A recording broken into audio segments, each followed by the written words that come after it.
Les quiero recordar, aunque sé que son conscientes de que estamos en el camino cuaresmal, que tuvo como punto de partida la ceniza y ahí empezaron a correr 40 días sin los domingos y que esos 40 días se cumplen el Jueves Santo. Y que ese itinerario es un itinerario espiritual de crecimiento y toda su cúspide va creciendo hasta que alcanza una grande cúspide, como la que se narra hoy en el Evangelio, que el Señor subió a esa montaña y se transfiguró, y que vamos a esa grande cúspide. En la Semana Mayor hay una cúspide, no todos los días son iguales. El jueves, el viernes, y la cúspide empieza en la vigilia pascual y el domingo de resurrección. Allá está lo más alto. Para allá vamos a saborear una victoria que necesitamos asimilar en nuestra vida de fe. Porque vamos a ver, también nosotros, como dirá algún teólogo, hay 3 Pascuas. La Pascua es la victoria del Señor, el paso de la muerte a la vida. Porque vamos a ver, es decir, la Pascua de la Iglesia es esta que celebramos en la liturgia. Es muy especial, es la Pascua de todos. Pero también hay otra Pascua, digamos, ya hay unas Pascuas más particulares. Y hay una Pascua que es la nuestra. A lo mejor los que hoy vinimos, hay personas aquí en luto. O quién sabe si el otro año tenemos luto por alguien que amamos mucho. Y necesitamos entender esta Pascua para soportarlo, para asimilarlo. O a lo mejor hay alguien que está teniendo en riesgo su matrimonio y necesita una Pascua. No es solo hacer la Pascua de la Iglesia, en la liturgia, sino que es la Pascua de Cristo, la de la Iglesia y la nuestra. Entonces, cada uno de los que está aquí puede ir de menos a más. Ese es el propósito de hacer la Cuaresma, introducirnos en esta dinámica que la liturgia tiene, porque Cristo ya hizo su Pascua. La liturgia y la Iglesia nos actualizan ese misterio a nosotros. Pero eso no es para saberlo, es que nosotros también tenemos un itinerario pascual. Cada uno ubique qué le gustaría dejar muerto para resucitar a otra cosa. Vamos a ver si aquí hay alguien o un par de personas que han cargado un odio contra alguien porque los lastimó. Y pueda soñarse que su Pascua va a ser que ese odio se desvanezca y pueda tener un gesto de perdón sincero, profundo. Para esa persona no le basta que Cristo venció, que la Iglesia celebra la Pascua, sino que yo también sé hoy lo que significa que la victoria de Cristo me da victoria en mis derrotas, en mis sabores de muerte.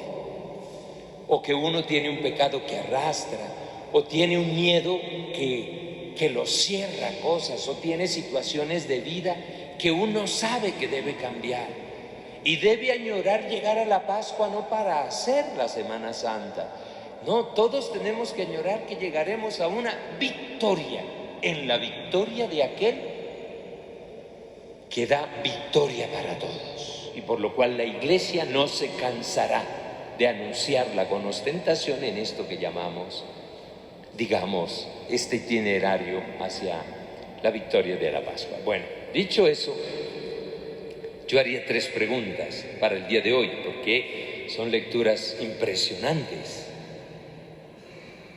Primera pregunta: usted y yo, ¿de qué seríamos capaces de renunciar? Que tenga un valor, incluso en términos de pecado. Porque uno puede tener un negocio que está construido desde el pecado y para el pecado. Pero también cosas personales. ¿De qué serías capaz de desprenderte que para ti hoy tiene un valor? y que podrías, si te desprendes, dar un salto más cualitativo con relación a Dios y a tu propia vida, porque la gloria de Dios es la vida del hombre. Acordémonos siempre eso. La voluntad de Dios es nuestro bien. Cuando uno dice, quiero hacer la voluntad de Dios, debería decir, es decir, quiero producir mi propio bien, porque Dios se ocupa de concretarme ese bien. Bien. Entonces, ¿de qué seríamos capaces de renunciar? ¿Qué entregaríamos con sacrificio para ir a más en esta historia que produce paz? La segunda pregunta es, digamos, en sentido de los textos siempre, ¿no? Porque claro, ustedes ya están adivinando el por qué hace la primera pregunta. La primera pregunta la hago porque a Abraham le pidieron lo máximo que tenía. Luchó tanto por ese hijo, lo necesitó, fue milagroso ese hijo porque ellos ya no podían, en fin, y Dios le pide el hijo. Entonces vayan hilando de qué se trata. Bueno, en la transfiguración hay una experiencia que marca, una experiencia profunda para tres protagonistas. Obvio, el protagonista es el Señor, pero Él invitó a Pedro, a Juan y a Santiago. Y ahí hubo una escena y un momento donde se rasgaron los velos y ellos vieron más de lo que cualquier ser humano pudo haber visto del misterio de Cristo. Vieron detrás de su figura. Cristo se transfiguró, es decir, dejó ver más allá de su figura, de lo que normalmente se adquiere. Y en ese sentido, qué lindo podernos preguntar, digamos, hasta qué punto uno quiere tener una experiencia del Dios verdadero, quiere ir más en esta fe, de modo que uno quiera realmente esclarecerse de quién es el Señor para nosotros. Y bueno, al final, porque la segunda lectura es muy hermosa, donde Pablo se planta con una seguridad enorme, uno que había sufrido de todo, palizas, naufrago, cárcel, y nos dice en esta carta, si Dios está con nosotros, ¿quién estará contra nosotros? ¡Qué certeza! Y eso le dio la convicción para poder ser el predicador, el apóstol, que puso el nombre de Jesús como victoria sobre la muerte en mundos paganos, en gente que era improbable que creyera. Entonces la tercera pregunta es, ¿y yo qué tanto quiero mostrar del misterio de Dios para otros? Porque ¿qué tanto ponemos para que eso pase? Bueno, me voy a quedar ahí de una vez, la explico. Con un ejemplo, ayer estábamos un grupo de personas que cumplen dentro del dinamismo que tenemos de evangelización, que les contaba el otro día, que es el sistema integral de nueva evangelización. Esas personas son los proclamadores, son los que van al retiro y hacen unas proclamas, unos anuncios, y son importantes, ellos son importantes porque, y estaban ayer para formarse acá en nuestra casa de retiros. Y yo les contaba que los americanos, los párrocos en las parroquias, los gringos, como decimos los colombianos, siempre le piden a la gente tres cosas, las tres T's: tiempo, talento o tesoro. Usted dice, no, a mí no me pida tiempo porque yo no tengo tiempo, pero de mi tesoro yo doy esto a mi parroquia, a mi iglesia, yo aporto para los pobres, para el que sea. Hay otros que dicen, yo no tengo tiempo, yo no tengo tesoro, pero yo soy talentoso, yo pinto, yo canto, yo esto, yo aquello. Y entonces doy mi talento, lo que el Dios me regaló lo doy, lo comparto mejor. Entonces esa tercera pregunta es, ¿yo qué soy capaz Primera, de renunciar. La segunda, ¿qué hambre de Dios me cargo? De modo que Él me invite y a mostrarme tras su figura el misterio de amor que hay para mí. Y entonces voy subiendo en esa cadencia y yo digo, pues qué hermoso que uno hoy en una misa como esta uno dijera, sí, la Cuaresma a mí me tiene que dar hambre de Dios. Yo voy a esclarecer en cada Semana Santa y en esta algo más del misterio de Dios. No me conformo. Tengo sed de ti, Señor, como tierra reseca, agostada sin agua. Así proclama el Salmo. Tengo sed de ti, Señor. Qué lindo que uno pueda en este texto y en este domingo especial, en esta perspectiva de la Pascua, decir, Señor, me entiendo en camino cuaresmal, no quiero perder. Por eso les decía el otro día, ponga una cinta en cualquier parte de su casa para que se acuerde que está en Cuaresma y que está en búsqueda. Y que usted también se tiene que plantear, ¿qué puedo yo dar en términos de luz, de testimonio? Podríamos decir 3 T's, 4 T's: tiempo, tesoro, talento y testimonio. ¿Qué me obliga a estos días de modo que mi fe no sea una fe para mí solo, sino que desate un algo en otro?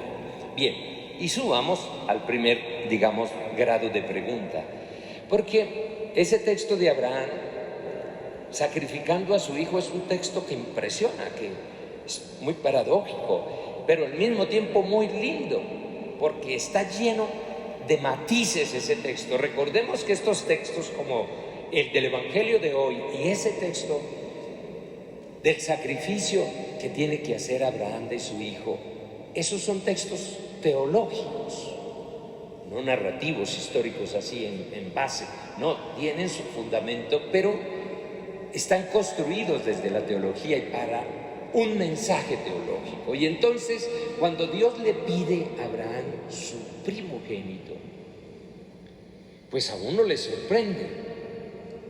En el trasfondo de eso hay muchos temas. Por ejemplo, hay estudiosos que saben que en la época de Abraham, incluso aquí nosotros más reciente, por ejemplo, aquí los mayas hacían sacrificios de hijos, de niños. Y en el entorno de Abraham había gente y religiones de dioses del politeísmo que había, donde se sacrificaba a los hijos o algún hijo. Y algunos dicen, bueno, este texto también, por un lado, nos deja ver que el futuro siempre le pertenece a Dios, que Dios nos invita a confiar en Él, no una fe ciega en el sentido bruto del término, no, una fe confiada.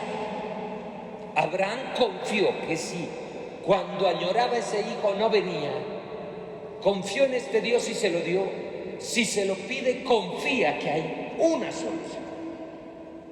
Por eso lo llamamos a Abraham el padre de la fe. Y ahí hay un mensaje muy grande. Y hay que saber esperar hasta los momentos más definitivos. Uno dice, ya Dios no va a actuar. Bueno, detente, le dice Abraham. Es un texto teológico que obliga a pensar que al mismo tiempo que le está pidiendo el hijo, en esas culturas se estaba corrigiendo que Dios no puede estar contra el hombre y que no se pueden sacrificar los hijos así, y que el sacrificio de Abraham muestra un gesto de obediencia, pero una ruptura con unas culturas que no están ancladas en una fidelidad al Dios verdadero, sino a otros dioses. ¿Se dan cuenta del texto? ¿Y para qué nos sirve ese texto? Y tú y yo,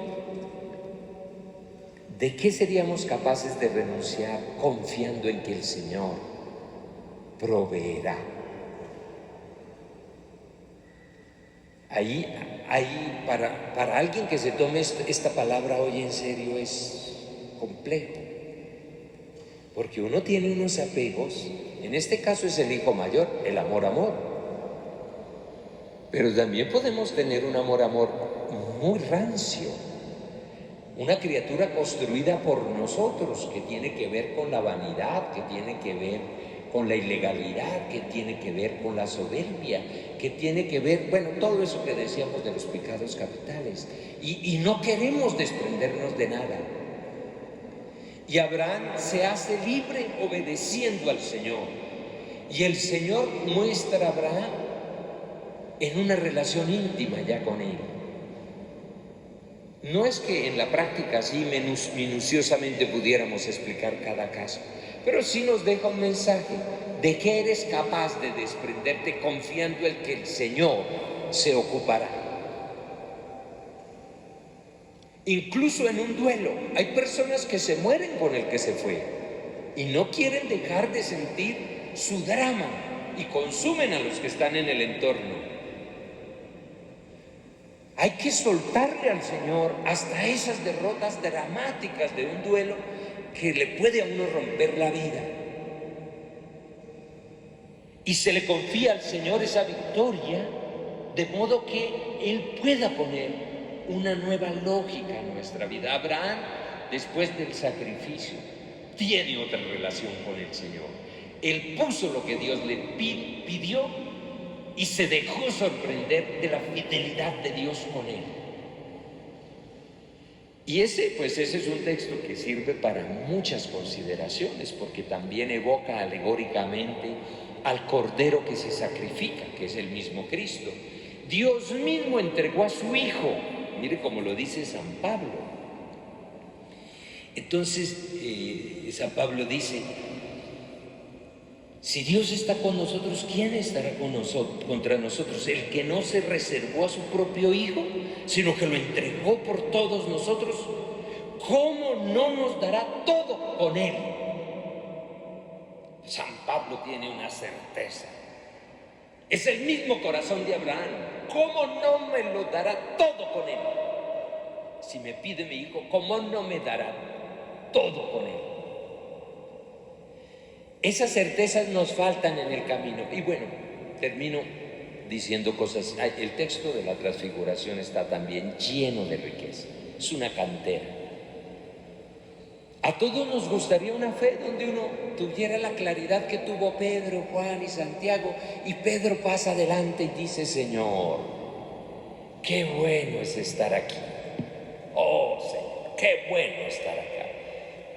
Pero esa visión de Dios necesita camino, kilómetros, porque todos quisiéramos ya una visión que nos dejara compensados en nuestros miedos, en nuestro propio camino de fe. Pero resulta que ese Pedro, después lo oiremos en esta Semana Santa, no lo conozco, no sé quién es. Qué bueno estar aquí. Nosotros podemos pasar de momentos de mucha intensidad, digamos, como tener como cierta certeza de que nuestra fe está sólida. Por eso es que necesitamos hambre de Él. No nos conformemos con el poco, porque de pronto la vida nos prueba con algo difícil y nos daremos cuenta que era poco para podernos levantar o sanar o recomenzar o lo que fuera. Entonces Pedro tiene esa intuición de esa escena de belleza y de perfección. Y ahí nace esa pregunta. Cuando les digo, ustedes se preguntan qué grado de sed y de hambre de Dios tienen, ahí aparece una frase contundente que cierra el texto de la Transfiguración, que tiene que ver con escuchar. Este es mi Hijo, el amado. Escúchenlo. Y si tú tienes sed de Dios, tienes que resolver a quién quieres escuchar. Hoy que sí que hay que escuchar gente. En la época, digamos, hace 40 años, había poquitos que escuchar. La abuela o el abuelo siempre eran una voz, el papá, la mamá. No, hoy yo siempre vivo peleando con el teléfono y las redes, pero es que hoy sí que nos ponen a escuchar gente que nos confunden, que nos botan corriente con nuevas versiones de la vida, de la felicidad, de la libertad, de lo que se puede hacer, de lo que... Bueno, y hacen apologías de la muerte, hacen apologías de lo que sea. Hoy sí que hay que escuchar gente, y de todos los horizontes, de todas las orillas, pero hoy la pregunta es, ¿a quién le vas a dar crédito cuando escuches? Y hoy el Señor nos responde, este es mi Hijo amado, ese que San Pablo dice que en Él Dios todo nos los dará, y por lo cual no podemos dudar de que en las pruebas, en la dificultad, ¿quién nos puede separar del amor de Dios? Si Dios está con nosotros, ¿quién estará contra nosotros? Bien, ¿a quién queremos escuchar? Cuando escuchamos muchas voces, regresamos y decimos, pero la palabra, pero el Señor, pero podría parecer muy veraz, pero la palabra, pero el Dios en el que confieso mi fe. ¿Qué me dices sobre eso? ¿Tú sabes poner esa palabra del misterio de Cristo, eso que está contenido en los evangelios, es tu referente de vida? Miren, los evangélicos en eso ya, ahora sí termino, nos dan lecciones constantes. Se anclan en la palabra, se aprenden versículos con los cuales regulan muchas de las dimensiones de sus vidas, y eso es lindo. Nosotros no retenemos casi nada. Si yo les preguntara los 2 versículos que han marcado tu vida en toda tu historia de fe, tú tendrías 2 versículos que dicen, estos me marcaron, me dieron dirección, son mi contenedor, son los que me dan ruta, los que ponen las márgenes de mis decisiones, etc. ¿Se dan cuenta? Bien, dejémoslo ahí. Cuando ustedes vienen aquí, suben a la montaña y el Señor se transfigura en el pan y el vino. Detrás de esa figura del pan y del vino, Él está para nosotros. Y nosotros al venir con Él somos discípulos muy privilegiados como Pedro, Santiago y Juan. Sintamos ese privilegio de estar en el templo. Y cuando vengamos con gratitud, con alegría, con sed de Él. Bueno, agradecemos que es Él el que hoy pone esta palabra en nuestro corazón y nos desafía en nuestra fe. ¿Hasta dónde eres capaz de renunciar a algo? ¿Qué tanta sed de Dios tienes y qué tanto quieres oír su palabra? ¿Y qué tanta luz quieres ofrecer para otros a partir de tu experiencia de fe?